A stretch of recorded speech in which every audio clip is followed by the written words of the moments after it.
Well, hello and welcome or welcome back to That Girl's Quilting Threads and Things.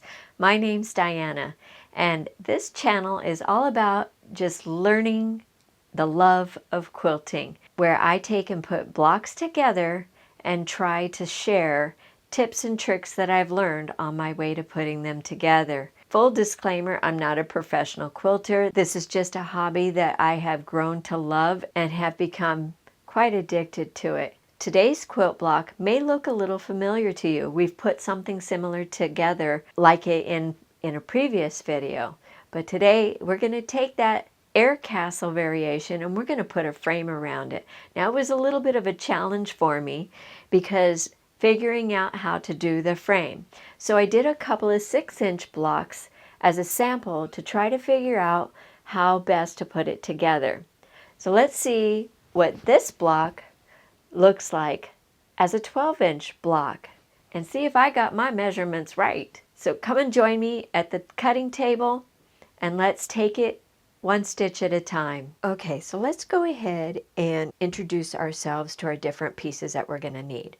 All right, so we're going to be making 3-piece quarter square triangles. We're going to make 4 of them. So we have our units cut for that. So you'll need a light, and then you'll need 2 contrasting dark fabrics. So we have our A fabric. When I talk about the unit instructions and putting them together, I'm talking about the different pieces as piece A, piece B, and piece C. So not necessarily fabrics moving forward. And also, if you're interested in just seeing a video on how to put together these split quarter square triangles, I did a video recently on it, so I'll put a link in the description for that. You have 1 square for your B and 1 square for your C, and then you have 2 pieces cut for your A unit. This is going to give you 4 3-patch quarter square triangles. Then we're going to be making some half square triangles, and I've been using up my scraps, so instead of doing the 4 at a time method for this one, we're going to just do 2 at a time. So I've got 2 squares, a dark and a light, for our half square triangle units. Then we'll be making a square and a square. All right, so you'll need a light and 4 dark squares. And then we're going to be framing this air castle variation. Then we're going to be boxing it in. So it's going to give it kind of a square and a square frame, if you will. So these are our different pieces right here. So you'll need, for your final 4, your framing corners, you'll need a dark fabric. And then for your framing pieces, you'll want a light fabric, okay? That's it for our pieces. So let's go ahead and set our framing units off to the side. All right, and let's go ahead and prepare our split patch. For our split patch, our A unit, I've got these cut here, lined up. So the only thing that we need to do with these is we need to cut them in half diagonally. So we're just going to take our ruler and we're going to cut once. All right. Now our A units to our split patch are ready. So we're going to set those right over there. Then our B and C unit, we're going to take our light piece, flip it over, and we're going to draw our stitching guidelines. All right. So I'm going to take and use this ruler, and it's got a center line down the middle that I can use as a guide. So I take that center line and I line it up corner to corner on the diagonal of my C unit. And then I draw 2 lines on either side. Take the opposing corners and we're going to repeat those steps. We're ready to go ahead and match this up with our C unit. Right sides together, making sure that our edges are nice and flush.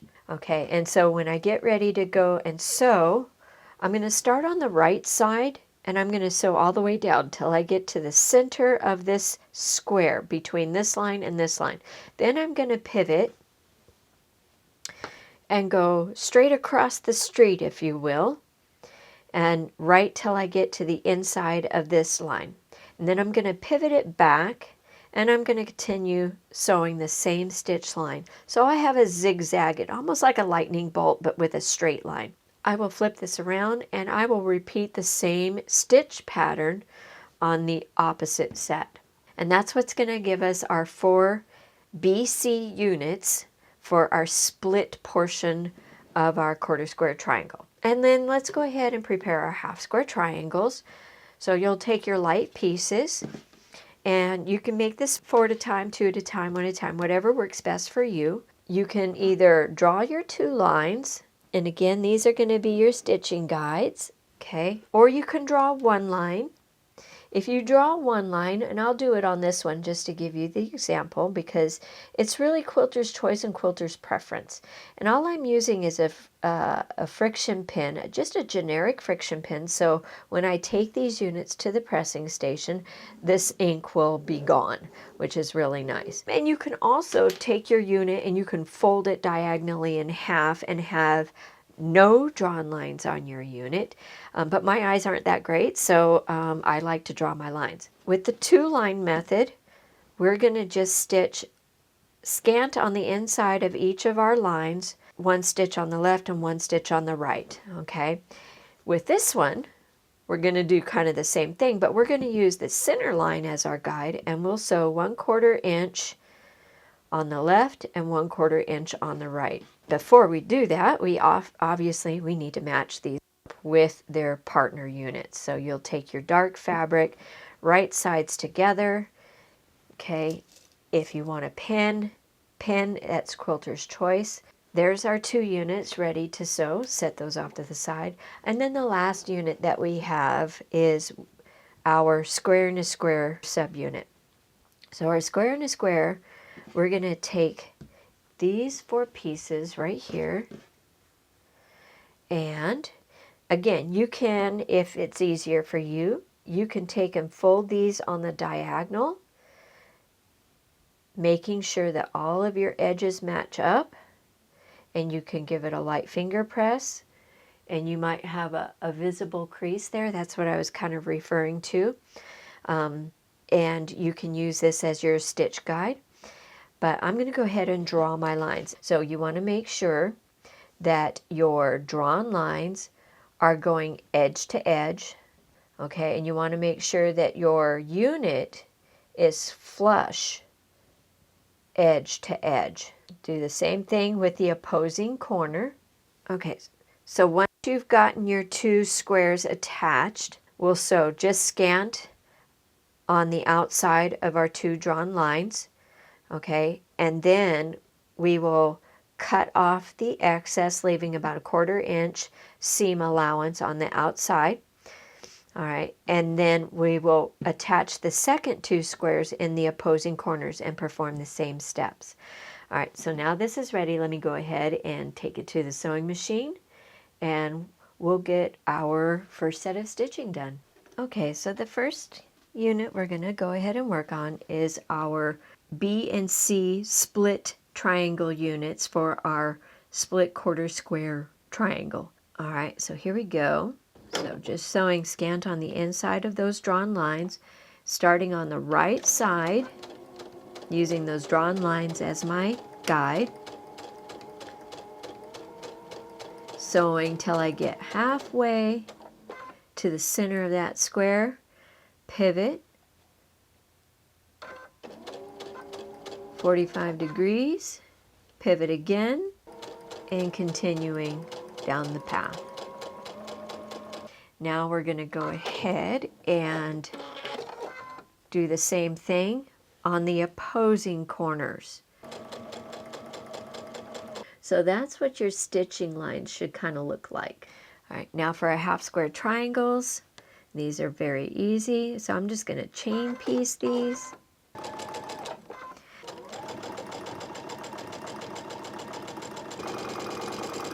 So this is what the stitching looks like when you're using the 2 different kinds of drawn lines for your guide. All right, let's go ahead and do the phase 1 of our square and a square.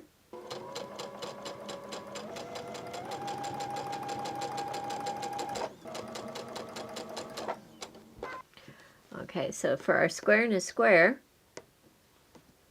right, we're just going to simply cut off the extra we're going to cut off the extra triangles fold these flaps open and add the other 2 squares. All right, so let's go ahead and cut off our edge pieces for a square and a square. Flip it around. Okay, and we can go ahead and press these open, just a gentle finger press. Visual indicators that you are doing this well is that you have a nice straight line from corner to corner of your square.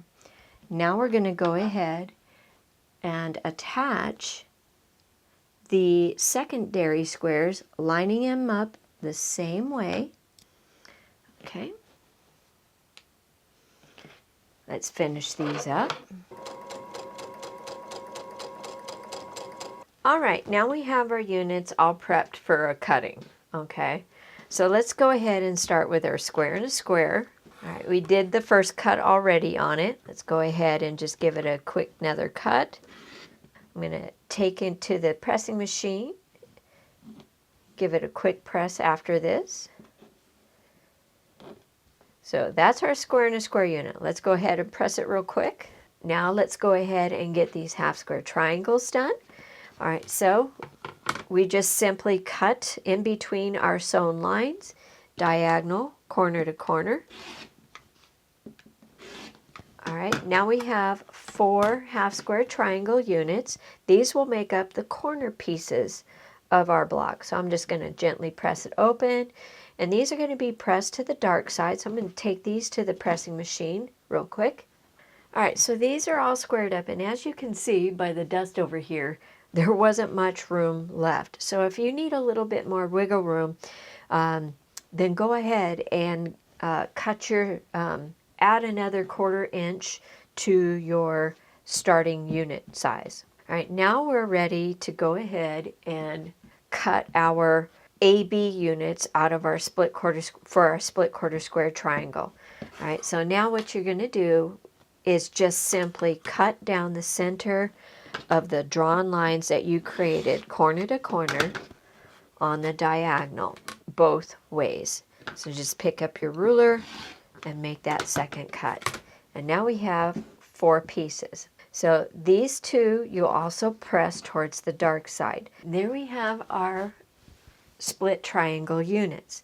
Okay, now I'm just going to simply cut off my dog ears for these so that they aren't distracting and in my way. And the next step that we're going to take is to put our A with our B and C units. So what you want to do with these is you want to take your A unit and you want to match that up, right angle edges, and make sure that they are flush. Match those up, and I recommend pinning, but pinning is quilter's choice. Now the measurements that I did for these allow for some wiggle room. So now we have these 4 units ready to go ahead and put together. All we're going to simply do is we're going to make sure that our triangles stay lined up, and we're going to sew a 1/4 inch seam allowance down that long edge.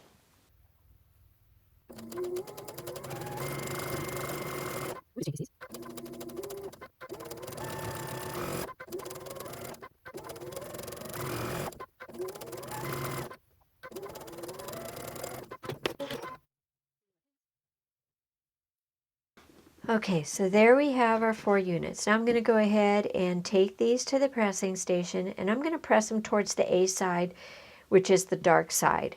And then we'll come back and square these down to 3 inches. All right, now that we've got everything squared up, we are ready to go ahead and put the center part of our framed air castle together. Okay, so there's our air castle. Now all we need to do is we need to treat this like a regular 9-pat. So we're simply going to put our units starting with the left and middle column. We're going to put our units right sides together, and we're going to sew a 1/4 inch seam allowance. So when we match these units together, right sides, we have 1 seam that goes to the left and 1 seam that goes to the right.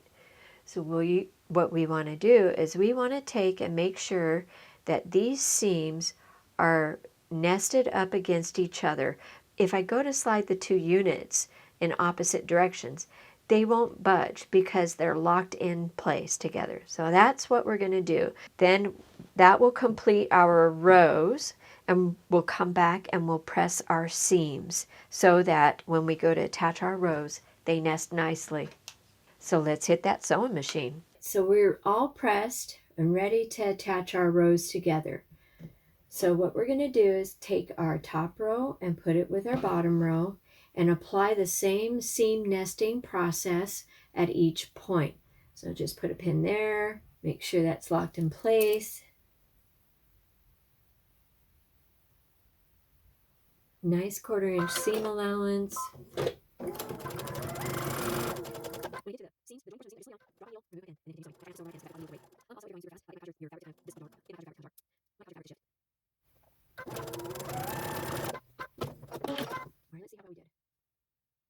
All right, looks like everything's still pretty good. Points are still intact. Let's go ahead and attach our final row for the center portion of our framed air castle. All right, so there's our center portion of our framed air castle block. Now we are ready to go ahead and attach the frame pieces. Now there's a couple different ways that you can do it, and I've struggled with this. I've tried this block a couple of times. So I'm going to show you the way I did this, and I'm crossing my fingers it comes out accurate. Everything is pressed. The seams, I pressed them towards the outside. That's how they wanted to lay. So this looks nice and good. Now our centerpiece, our framed air castle quilt block, is at 8 inches. So it will finish at 7.5 inches. Now we're ready to go ahead and do the frame pieces. So we have two 4.5 inch triangles right here, and we're going to just simply cut these in half right down the middle, corner to corner on the diagonal. We're going to take two of them, and for our first frame pieces that we're going to attach, we're going to fold them in half. These are cut at 8 inches. We're going to fold them in half, give them a nice visible finger press, and that finds the center. So we're going to do that for both of these. Nice good finger press. Then we're going to take two of our triangle units, and we're going to find the center of those the same way. So we're going to fold long leg together in half, making sure our points are lined up, and we're going to give that a nice visible finger press. Then we're going to take this unit where the crease is, and we are going to match it up with this crease so that we make sure our unit is centered.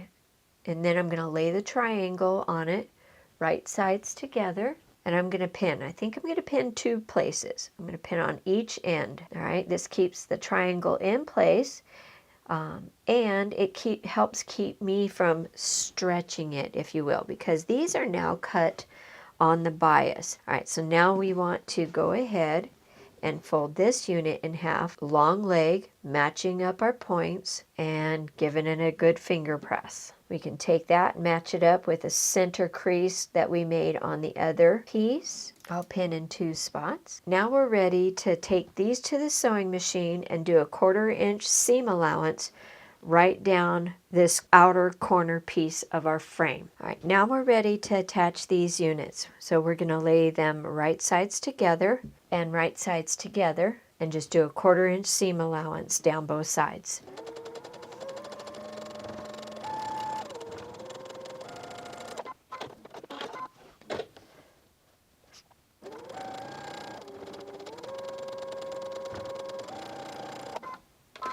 All right, now we have our first 2 ends attached to our frame units. I'm going to press these really quick, come back, and we'll attach the other 2. Let's go ahead and give this a good press. There's our framed air castle. Now we have one final step. Now this block needs to finish at 12 inches. So we need to square this down to 12.5. And as you can see, we have these exterior points. So I have a 12.5 inch square ruler. So I am going to take and put this right over the top of my corner pieces. And then I'm going to make sure, I'm going to do my best to make sure that everything is as centered equally as much as possible. Now that I have my 4 frame points, my 4 corner points, right under the 12.5-inch ruler, square ruler, I can just cut these away. Now, if you don't have a big enough square ruler, you should have something big enough on your mat. You can line everything up. So now the next thing that's left to do is to simply take my ruler, and I'm going to just take it, put my corner piece right this way, make sure that it's matched up this way, and I am just going to even out my edges, just like that. That's one side. So if you don't have a big enough square ruler, that's how you can do it. All right, line that up, take my straight ruler, make sure everything is squared up, turn it, one more corner, all right, and there we have it. And there is our framed air castle variation. And at the beginning of the video, you saw the other 2 6-inch blocks. Yes, this block was definitely a challenge. I'd love to get comments and feedbacks on what you find is the easiest way to determine the size of a pieced frame unit. Go ahead and feel free to put your feedback in the comment section below. This concludes today's journey for our Quilt-Block project. I hope that you were able to follow along with it, and I hope that you got something out of it that you can take on your future quilting journeys.